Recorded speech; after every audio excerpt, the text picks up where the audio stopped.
আলু খাবেন না চাল খাবে? আলু 70। বেশি করে আলু খান, ভাতের ওপর চাপ কমান। কারণ চালের দাম বেশি, আলুর দাম কম। সংলাপটা কিন্তু অতীতের ছিল। এখন তাহলে কি বলবেন? এখন আলু 70 টাকা, চালও 70 টাকা। এখন আপনি দুইটাই তো সমানের সমান, কে কাকে খাবে? মানুষই বা কি করবে?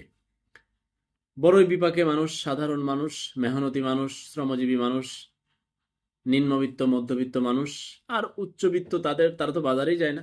আর চুর চুরটা যারা আছে, খপ্পরবাজ, ধাপ্পাবাজ, লুটতরাজ, চাঁদাবাজ, তাদের তো ব্যাপার আলাদা। 2 নম্বরে পলিসি, ঘুষ টুস খায়, তারা তো এগুলোর ব্যাপার না। ব্যাপার হচ্ছে চিল্লা চিল্লি কারা করে, যে কেন আলুর দাম বেশি? মেহনতি মানুষ, মধ্যবিত্ত মানুষ, নিম্ন মধ্যবিত্ত মানুষ, দৈনিক আয়ের মানুষ।